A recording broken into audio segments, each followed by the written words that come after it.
Vamos lá. Ok. O texto diz assim: povos todos, escutai isto, dai ouvidos, moradores todos da terra, tanto plebeus como os de fina estirpe, todos juntamente ricos e pobres. Os meus lábios falarão sabedoria, e o meu coração terá pensamentos judiciosos. Isso aqui é uma frase bem aplicada ao líder, né? O líder precisa ser alguém que tenha seja uma pessoa de reflexão, uma pessoa que pensa, uma pessoa que sempre antes de agir, pensa primeiro, faz uma reflexão, é judicioso, é aquela pessoa que procura ser justa, que procura ser equilibrada em tudo aquilo que realiza. Líderes são criadores. Os líderes são criadores porque líderes são pessoas que se destacam no meio da multidão. São aqueles que puxam a bandeira, são os que vão na frente, são aqueles que puxam o carro, né, digamos assim. Eu queria compartilhar com vocês aqui a tela, para a gente poder apresentar uns slides, né, bem interessantes a respeito desse temário que nós estamos apresentando aqui, que certamente será muito útil, né, muito bom, muito legal, muito interessante. Eu vou apresentar para vocês aqui, são 4 características que são desenvolvidas nos líderes. O que os líderes criam? Eles são criadores de quê? O primeiro ponto é que líderes criam confiança. O indivíduo jamais consegue ser um bom líder se ele não inspirar confiança nas pessoas. E confiança não é uma coisa que se compra, não é uma coisa que se exige, que se impõe. A confiança é adquirida à medida que nós somos observados pelas pessoas. Então, os líderes têm habilidade para criar confiança dentro de uma corporação. Então, você tem uma igreja nova. Os irmãos estão fundando uma igreja nova. Estão todos aparecendo ali, ninguém se conhece, né? Cada um vem de uma área. Alguém vai se destacar pelo espírito de liderança. Mas, na verdade, quem vai determinar quem vai ser o líder daquela comunidade são 2 entidades. É o próprio líder, porque ele vai se destacar naturalmente por ser líder, e a comunidade, que vai autenticar essa escolha, que vai aprovar aquele indivíduo como sendo líder. Kepler afirmou: os primeiros prêmios nem sempre vão para os mais brilhantes ou mais fortes, e frequentemente a pessoa que vence tem convicção de que pode vencer. Então, nem sempre é o mais forte, nem sempre é o habilidoso, mas é o que tem coragem de ser, e é aquele que tem convicção. Então, muitas vezes, o indivíduo ele é até bastante habilidoso, ele tem características assim, bem acentuadas para poder ser um líder, mas ele não é o líder. Eu estava me lembrando, quando eu estava preparando esse material, eu estava me lembrando de Samuel, quando foi comissionado por Deus para poder ir até a casa de Jessé e escolher o líder, aquele que seria rei de Israel. E ele ficou encantado com o filho mais velho, né, com Eliabe. Ele ficou: olha, esse aí, o camarada é bonito, é forte, é alto, é corpulento, tem estatura principesca, né? E Deus falou: olha, eu rejeitei esse aí, não é esse. E ele foi procurando, e não estava ali o líder. E ele perguntou: mas tem mais alguém aí? Já passou todo mundo? Não. Tem um rapazinho que está no campo cuidando das ovelhas, né? E aquele era o líder. Ele não tinha aparência de líder, ele não tinha estatura de líder, mas ele era o líder, porque ele agia como líder, né? Ele estava trabalhando, ele estava conduzindo, ele tinha coragem, ele enfrentava as situações, então esse era o líder. Então, aquela foi uma escolha de Deus, né? Então Deus não erra. Então, há uma sensação de confiança em cada um líder, é lógico, né? O líder é autoconfiante, as pessoas percebem que ele tem coragem de fazer as coisas, né? Que ele é destemido, porque ele confia nas suas habilidades, ele confia em Deus, ele sabe que ele pode conseguir porque ele tem determinadas características que vão levar a isso. Primeiro, autoconfiança, acima de tudo, confiança em Deus. E, então, ele acaba inspirando também confiança na organização. E quando a gente representa uma organização e representa bem, nós também passamos credibilidade para aquela corporação a qual nós estamos representando. E o líder, ele passa essa segurança, confiança, portanto, ele passa também segurança, né? A segurança depende da confiança que cada um tem em si e nos outros. Então, confiança gera confiança. À medida que nós vamos confiando, nós vamos sendo também todos envolvidos numa interação, né? Então, como se cria confiança? Isso é interessante, né? Essa pergunta, como se cria confiança? Então, em primeiro lugar, o líder, ele precisa deixar transparecer, é claro, as pessoas vão perceber que ele confia em si próprio, né? Ele é uma pessoa que é confiável, né? Ele confia nas suas convicções, ele confia nas suas habilidades. Por quê? Porque isso também é algo interno, uma atividade interna. Confiança é algo que parte aqui de dentro. E para a gente ter essa convicção, a gente precisa ter conhecimento, a gente precisa ter aquele senso de corporatividade, senso de lugar, do que eu posso fazer, do que eu não posso, do que eu sou capaz, do que eu não sou. Né? E segundo, tendo autoconfiança, ele também vai ser capaz de inspirar outros. Então, eu tenho confiança e eu inspiro outros também. Então, a partir de então, eu começo a ter também confiança nas pessoas. Então, eu inspiro confiança, mas eu também confio. Não é? Então, eu não posso achar que só eu sou confiável, não é? Mas que o outro também é confiável, que ele é capaz de reproduzir a sua parcela dentro de uma corporação. Então, por isso, ele parte do sucesso pessoal para o coletivo, tendo em vista que inspira confiança agora na missão da corporação. Então, a missão. Então, veja interessante, né? Confiança em Deus, em primeiro lugar, confiança em si mesmo, né? Inspira confiança nos outros, também ele confia naqueles que têm as suas habilidades, as suas capacidades, né? A missão também acaba recebendo credibilidade e, dessa forma, a corporação ela é capaz aí de ir para frente, né? Vamos lá, Mano, quais são as maneiras em que o líder inspira confiança? Em primeiro lugar, quando nós inspiramos, quando nós somos líderes de caráter, né? Isso é fundamental, principalmente quando se trata de liderança eclesiástica, se trata de igreja, não é? Ainda mais nós, como adventistas do sétimo dia, nós temos uma missão fundamental, até porque nós somos o povo, nós não somos legalistas, mas nós acreditamos que a graça de Deus nos habilita a obedecer à lei do Senhor, como seres humanos. Obedecer adequadamente, não para sermos salvos, a gente sabe disso, mas porque nós já fomos alcançados pela graça. Então, o adventista do sétimo dia é uma pessoa que precisa ter caráter. Então, o líder precisa ser uma pessoa de caráter.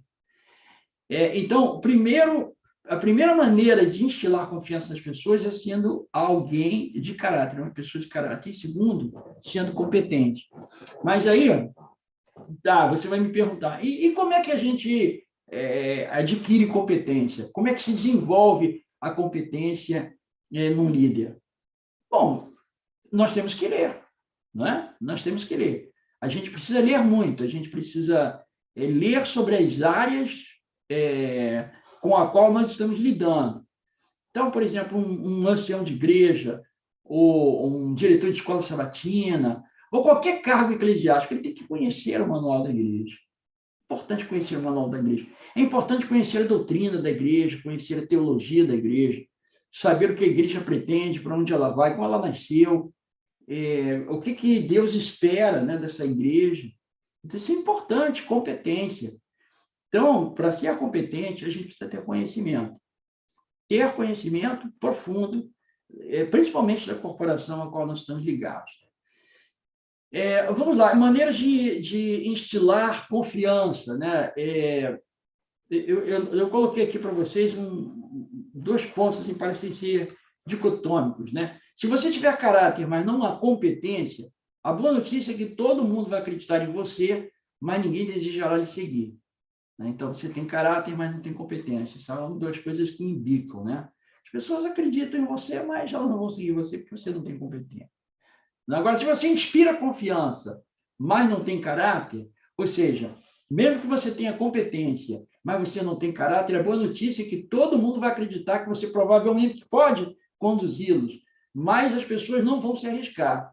Então, elas só vão acreditar naquilo que você está dizendo quando elas mesmas experimentarem, quando elas mesmas chegarem lá no objetivo. Então, isso aí é uma situação que deve ser evitada, né? Então, o líder precisa ser uma pessoa de caráter, né? Ele tem que ser uma pessoa muito especial. Então, a escritora Judith Bardwick, ela disse assim, isso aqui parece muito humanista, mas vamos extrair aqui o suprassumo que ela está dizendo. Ela diz, a confiança real vem de saber e aceitar a si mesmo, seus pontos fortes e suas limitações, ao invés de depender das afirmações de outras pessoas, que apenas enxergam o lado de fora. Eu entendo que ela quer dizer o seguinte, muitas vezes nós somos pautados pelo que as pessoas falam a respeito da nossa liderança, né? Você devia fazer isso, fazer aquilo outro, não é? Às vezes você erra e as pessoas não olham você com um olhar muito positivo, porque você errou, principalmente quando você erra mais de uma vez. O que ela está dizendo aqui é o seguinte, é que nós conhecemos o nosso potencial, nós temos que conhecer nós próprios. Então, eu conheço meus pontos fortes, eu sei quais são as minhas limitações, não é? Então, eu vou procurar pautar a minha liderança baseado nisso. Eu sei onde eu sou forte, sei onde eu sou fraco. E quando eu erro, interessante que eu estava assistindo uma palestra esses dias sobre liderança, até num canal de um apresentador que ele faz a promoção do material de Maxwell. E ele estava dizendo que quando você errar, você não veja esse erro como um fracasso, mas como um trampolim para que você possa ter sucessivos acertos até você chegar na vitória, né? Então, é esse ponto que eu acho que ela quer dizer, é isso, você conhece a você mesmo, então você vai procurando pautar, né, a sua liderança baseada nisso, muito melhor do que simplesmente confiar naquilo que as pessoas estão dizendo a respeito de você, porque elas só conhecem aquilo que está do lado de fora e você conhece aquilo que está do lado de dentro, né? Líderes também criam ideias. Vamos lá, outro fator importante, criar ideias, mas a gente vai falar um pouco a respeito dessa questão de ideias, né? Então, normalmente os líderes criam excelentes ideias, né? Eles trazem, assim, às vezes a gente fica admirado com as ideias que alguns apresentam, né? Tem pessoas que têm uma capacidade incrível, assim, para elaboração. Agora, os líderes não criam todas as ideias, não é? Eles não criam todas as ideias, mas eles são catalisadores. Eles organizam as ideias, eles sabem quem tem competência, eles sabem quais são aqueles que são geradores de ideia dentro da sua corporação, dentro do seu grupo, né? E ele percebe isso, ele vai notando isso, né? Ele percebe, essa pessoa tem determinadas habilidades, né? Eu acho que essa pessoa ficaria bem fazendo isso, fazendo aquilo outro. Então, o líder ele tem que ter essa percepção, não é? Ele vai observando e ele vai, então, alocando, ele vai colocando as pessoas nos lugares adequados e vai aproveitando tudo aquilo que essas pessoas têm de bom para poder desenvolver o projeto dentro da corporação, né? Então, como é que a gente se torna um catalisador de ideias? É uma boa pergunta aí para a gente fazer, né? Eu penso, por exemplo, eu queria falar para vocês um pouquinho sobre quando eu vou fazer uma palestra, quando eu vou fazer um sermão. Eu me lembro que quando eu estava na faculdade de teologia, eu fui fazer teologia em 1984, eu cheguei na faculdade, comecei em 85. E uma das primeiras aulas que eu tive foi com o professor Wilson Andrewitt, assim, um cérebro fantástico. E eu vi ele falando algo, eu prestei atenção no que ele falou e eu disse assim, olha, eu vou colocar em prática isso aí.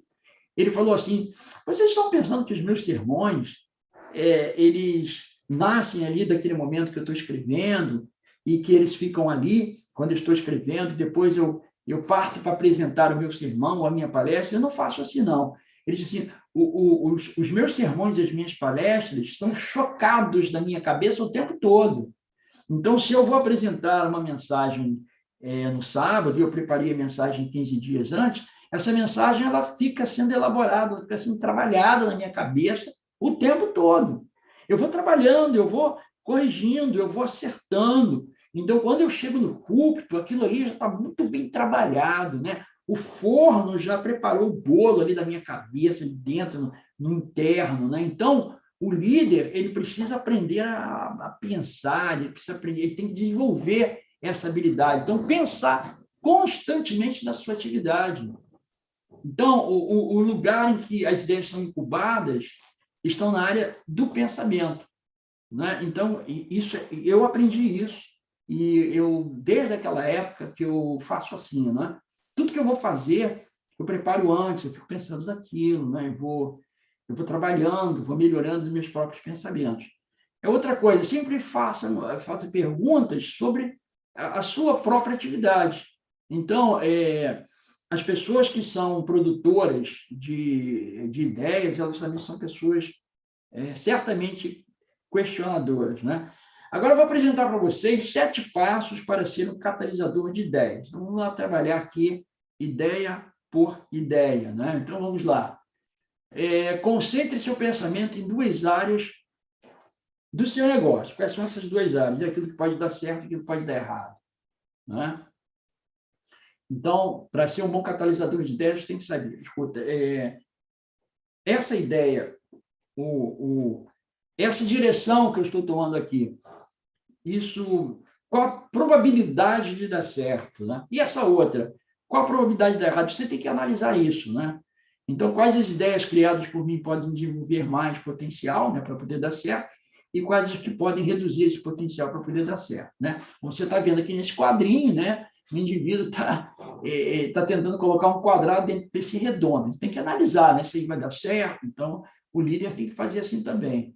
E tem que trabalhar com a questão da probabilidade, tem que raciocinar sobre isso, né? Então, é importante que se leve esses fatores em consideração, né? Vamos lá. Outra coisa, procure saber quais as pessoas de sua equipe são geradoras de boas ideias. Isso é muito importante, né? Muito importante. O líder, ele precisa se cercar de bons líderes também. Às vezes, o líder, quando ele se acerca de boas ideias, quando ele se acerca de pessoas competentes, ele também fica protegido. Ele se resguarda, porque ele está cercado por bons assessores. Então, a probabilidade da liderança dele dar errado é muito pequena, quando ele está cercado de bons assessores.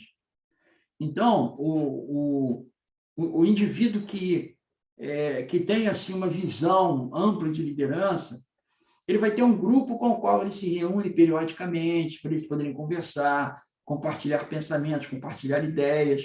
É por isso que eu, por exemplo, a minha vida quase toda como pastor, eu fiz reunião com liderança, reunião com os anciãos, particularmente, para a gente poder conversar, discutir algumas questões, né?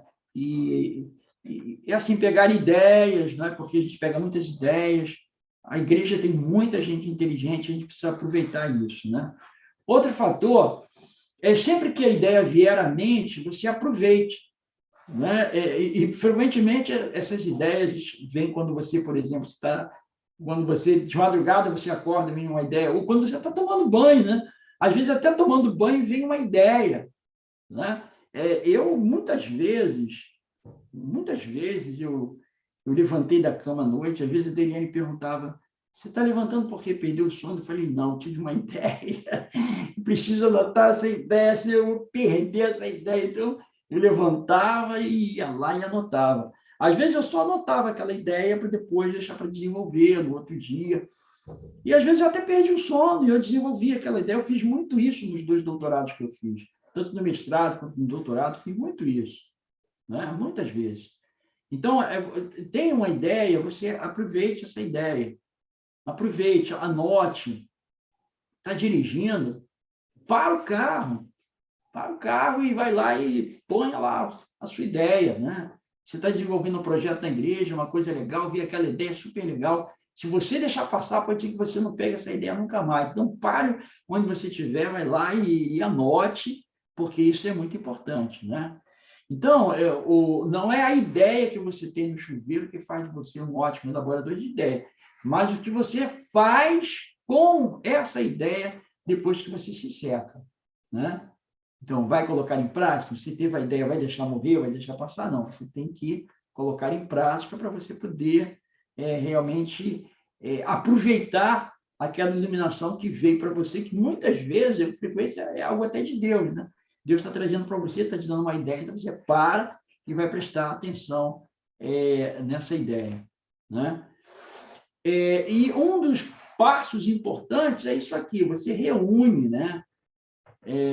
Você reúne as pessoas boas que você tem ao seu lado, pessoas também que são pessoas de boa ideia, e você vai dizer para elas, olha, eu tive assim um pensamento, tive um lampejo, né, um insight, assim, uma coisa maravilhosa, e eu anotei, e eu queria trazer aqui, compartilhar com vocês. O que vocês acham, o que vocês pensam a respeito disso, né? E uma coisa interessante, sempre esperar que as pessoas tornem a nossa ideia ainda melhor, porque muitas vezes o nosso lampejo foi o máximo que a gente pôde conseguir. Mas quando você leva para outras pessoas, elas já têm uma outra visão, e elas muitas vezes vão, somado ao que a gente tem, elas vão desenvolver outras ideias, e quando a gente pega no conjunto, é algo muito melhor do que aquilo que a gente pensou, não é? Então, há um desenvolvimento muito maior.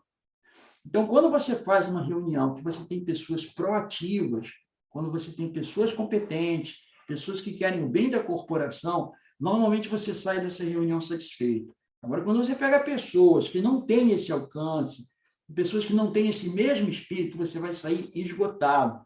Então, se você sai esgotado de uma reunião que tinha tudo para dar certo, saiba que tem algum problema na sua equipe, né? Essa equipe não é adequada e você tem que procurar saber onde está a inadequação e procurar corrigir esse problema, né? Sétimo, o que é um outro fator importante, né? Quando as pessoas melhorarem a sua ideia, e isso frequentemente vai acontecer, atribua o crédito a essas pessoas. Permita que as outras pessoas saibam, que o grupo saiba, que foram aquelas pessoas que desenvolveram tal ideia. Então, sempre aprenda a dar crédito, né? Quando você tomar a ideia de alguém, quando alguém contribuir com alguma coisa, nunca esqueça de dar crédito, né? Porque as pessoas, elas se sentem valorizadas também quando a gente faz isso, né? E elas vão ver que também que nós somos honestos, né? Então, uma característica fundamental dos líderes, além de inspirar confiança e produzir boas ideias, então, é dar esse crédito a quem de direito, né? Porque isso também facilita a elaboração de estratégias. Se você não dá o crédito, aí já cria aborrecimento, já cria mal-estar. Mas quando você dá o crédito, então já prepara o terreno para a elaboração de estratégias, que é aquilo que a gente quer.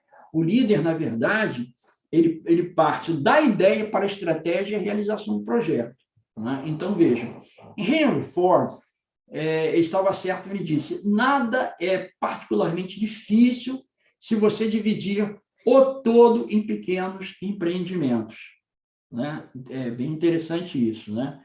Em 2011, eu estava muito atarefado, né? Muito atarefado, estava em Cabo Frio.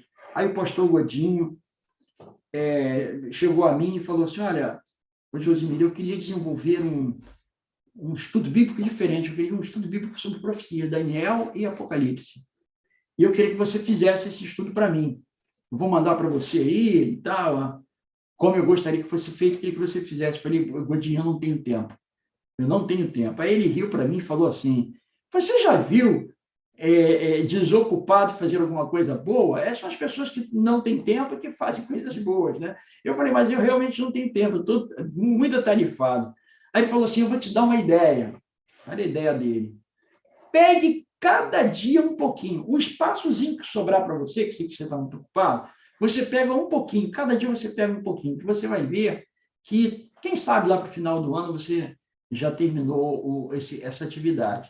Aí eu parei para, tá bom, tudo bem, eu vou fazer. E realmente eu fiz assim.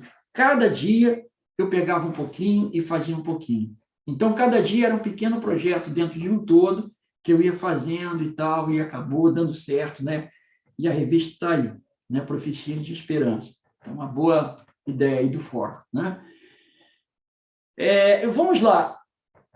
Algumas perguntas fundamentais para construir, né, estratégias. São 10 perguntas, e eu gostaria que vocês fixassem bem aí nessas perguntas, não é? Primeira pergunta, qual é o objetivo? Você tem uma estratégia, qual é o objetivo? Né? Então, você tem que saber aí com o grupo que faz essa pergunta. Em que ponto estamos agora? Né? A gente poderia pensar, por exemplo, nós estamos falando agora em termos, por exemplo, da igreja de Maricá, que está com um projeto de construção do Templo de Maricá. Né? Só um exemplo, assim, vou dar um exemplo aqui para vocês. Então, qual é o objetivo? Em que ponto estamos agora? Qual é a linha do tempo? Quem são os participantes ou os atores, né, nesse plot, nesse projeto? E quais são os recursos que nós temos para poder gerir essa estratégia? Quais são os passos a serem dados? Quais são os obstáculos que vamos enfrentar ou que estamos enfrentando? Quais são as opções que temos? E como deve ser, né? Como deve ser? Como é que vai ser? E qual é o custo? Ou quais são os custos? Então, são perguntas importantíssimas para estratégia, né? O líder, quando o líder ele coloca o projeto ali diante de todo mundo, e as estratégias, e os alvos e tudo mais, o líder precisa ter a seguinte... ele tem que ter o seguinte posicionamento. O líder tem que saber que as pessoas de seu grupo são diferentes, elas têm ideias diferentes, elas têm formação diferente, elas têm velocidade diferente. Algumas são mais lentas, outras são mais rápidas, algumas são mais argutas, outras menos argutas. Algumas vão ajudar muito financeiramente, mas não vão agir muito. Outras têm muita ação, mas têm pouca finança. Enfim, tem uma série de situações e o líder ele precisa examinar tudo isso, né? Ele precisa ser capaz de verificar tudo isso. Outra coisa, o líder não pode ser uma pessoa rígida, né? A rigidez demais acaba fazendo com que a corda vai arrebentar em algum ponto. Então, ele tem que ser flexível. O líder tem que ser flexível, tem que haver flexibilidade. Eu queria colocar para vocês aqui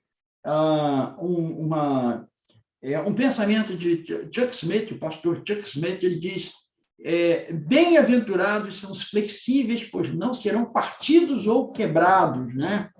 Então, o que é um líder partido ou um líder quebrado? É um líder frustrado, ele foi rígido demais e ele acabou se partindo, acabou quebrando. Então, é importante que o líder ele seja flexível, ele tenha jogo de cintura para que ele nunca se parta, ele nunca quebre, né? Então, tem que ter uma certa flexibilidade, né? É interessante que tenha também um certo senso de humor sem hilaridade, né? Saber como solucionar problemas da melhor maneira possível, sem estresse, sem ficar esgotado, né? Isso é tão importante, isso em um líder, principalmente em um líder de igreja, né? Então, como líder, há momentos em que você pode não ser claro, porém nunca incerto, né? Esse é outro ponto.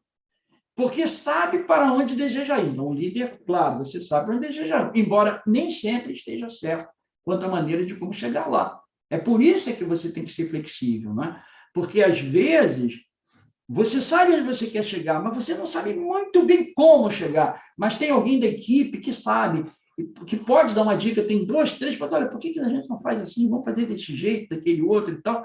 Então, você tem um objetivo ali na frente, você conhece o seu alvo, mas você não está muito certo de como alcançar esse alvo, mas alguém da equipe pode dizer, vamos fazer assim, fazer assado, né? E você, então, como você é um líder flexível, você vai pegando uma ideia aqui, outra ideia ali, e vocês vão trabalhando todos em conjunto para poder alcançar aquele objetivo. Isso é liderança.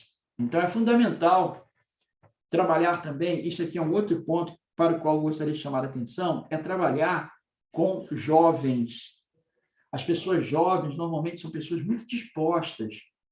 É claro que tem muitos jovens que são descomprometidos, que não estão nem aí, estão com a cabeça no mundo da lua, mas tem aqueles jovens que são comprometidos, né? Então, vamos trabalhar com eles e vamos ensiná-los, né? Às vezes o jovem ele tem boa vontade, mas ele não sabe como fazer. Ou ele faz as coisas de maneira errada, embora ele tenha boa vontade. Então, a gente que já tem conhecimento de causa, vamos chegar, né,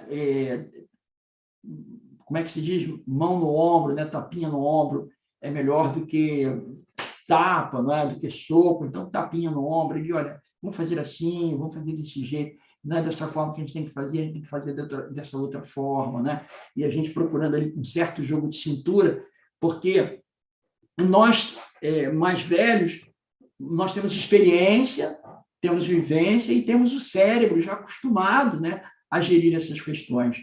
O jovem, muitas vezes, ele tem boa vontade, mas ele tem uma coisa que nós não temos, ele tem aquela garra, aquela força, ele tem juventude. Então, o nosso cérebro, com a força do jovem, se nós associarmos isso, vai ser maravilhoso, né? E outra coisa, o cérebro de um jovem é um HD novinho, né? Depois que nós passarmos para eles o conhecimento de causa, eles vão caminhar com as próprias pernas e vão possivelmente fazer até melhor do que aquilo que a gente poderia fazer. Então, nós temos que aproveitar os jovens, né? E outra coisa também que os líderes, eles criam opções, né? Eles sabem ser flexíveis, mas eles criam também opções e por isso eles são flexíveis, né? São focados na visão, mas são flexíveis com relação a como alcançá-la. Então, como nós acabamos de falar, né, é uma flexibilidade na maneira de agir, né? Bom, outro ponto aqui, os líderes são pessoas de valores. São pessoas de valores. Os valores são bem definidos na cabeça de um líder, né? E isso é difícil. Por quê? Porque nós estamos vivendo hoje numa época de muito relativismo. Um relativismo que começou lá atrás, na Revolução Francesa, né? Que a princípio não era muito acentuado, depois teve assim um boom grande a partir da década de 60, com a Revolução Social, mas se desenvolveu muito, muito, muito agora no final do século XX, no início do século XXI, e agora esse relativismo ele tomou conta praticamente da cabeça de todas as pessoas, né?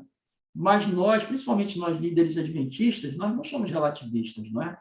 Nós sabemos que existem absolutos, certo e errado, azul e vermelho, né? A gente sabe que as coisas são muito bem definidas. Assim é a palavra de Deus. Então, uma das características fundamentais de uma boa liderança é a inserção de valores na corporação. Então, você dirige uma corporação que ela precisa ser pautada por valores. E esses valores, evidentemente, eles precisam aparecer na conduta do próprio líder. Ele tem que ser o exemplo desses valores. Então, ele não pode ensinar uma coisa e viver uma outra, né? E assim, finalmente, para a gente poder concluir, né? Vamos concluir agora, os líderes criam 4 elementos fundamentais. Vamos lá. Como nós vimos, cria confiança, cria ideias, cria estratégias e cria opções. No entanto, esses 4 fatores que são fundamentais, eles só podem ser plenamente satisfeitos se o líder ele for escorado, se ele for amparado por valores, né? Então, eu queria fazer aqui um apelo aqui para o nosso bom povo de Maricá. Eu sei que tem algumas pessoas aí também, estou vendo gente aqui de Jardim Nova Metrópole, e a irmã Luzia, que eu até convidei a irmã Luzia, né? Eu mandei o meu convite pessoal lá para ela. Não sei se ela já tinha visto, mas eu mandei o convite, que a irmã Luzia agora está como anciã da igreja de São José, e a Soraya aí de Maricá, e eu falei, eu vou mandar um convite para a irmã Luzia também para ela participar, né? Seria interessante. Então, nós temos pessoas aqui de outras igrejas, e certamente outras vão acessar, e é importante que a gente coloque em prática essas diretrizes, né, que são fundamentais aí quando a gente vai trabalhar a questão da liderança, né? Então, eu queria fazer aí um apelo para cada um de nós. Nós que estamos aqui no vídeo somos todos líderes, né? E o meu apelo é o seguinte: vamos colocar em prática esses fatores, vamos procurar ser um pouco mais atenciosos com relação a essas diretrizes, para que nós possamos ter uma liderança que de fato seja eficiente, que seja funcional e que seja espiritual. Quantos de vocês gostariam? Eu gostaria de crescer muito nessa área. Amém. Louvado seja o Senhor. Que Deus nos abençoe, que Deus nos bendiga. Amém. Passo então a palavra para vocês agora. Ok, pastor. Agradecemos aí a mensagem. Gostaria de agradecer